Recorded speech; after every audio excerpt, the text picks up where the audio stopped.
Okay, so as we work our way down the wizard panel selection on the left, we're now entered the 3D settings. And here's where you can really fine tune what the 3D rendering looks like. So if it's outside of the presets of what you want, let's say there was more scatter because the patient had a lot of PFMs, or you wanted to really focus on the highly dense things like implants, for instance.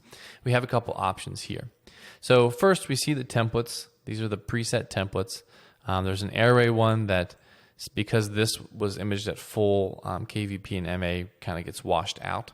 But if you image them correctly, you might see airway.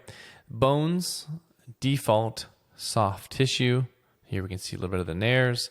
Teeth, which is the one that's a little bit more dense on the enamel and bone, and x-ray. So those are the presets, and those are generally the ones that are going to show up on your panel on the top selection. So you have these options. If you want to make your own, you have this volume options drop down here, and here's where you can get as creative as you want.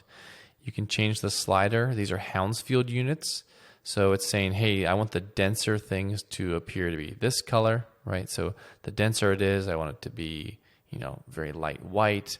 We can click on this, right click, change the color, choose whatever color you want. So the density is orange. We can right click and add another point here, change this color to purple, and you can really fine tune and shift and change and stuff like that. Okay, so if you want to, and you really, let's say you get to a point where you really love the way that that looks, you can then come down and hit Save Template.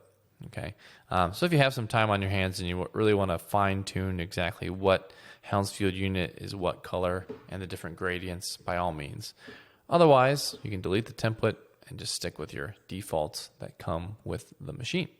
Okay, so that's the 3D rendering setup, generally used to maybe take this slider and lower it down to get rid of some scatter. Okay, so if we want to go away from the lower Hounsfield unit numbers and just kind of stay with the more dense stuff, we can change this slider is maybe all we need to do. So if we're going to be bringing in some models that we need to overlay via the patient's teeth, and we would just want to clean up the teeth a little bit, this might be the slider that you need to do.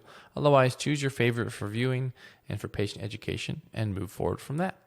Okay, let's go ahead and go down to data import next, and we'll talk about how we can bring in models and the different ways to overlay those models.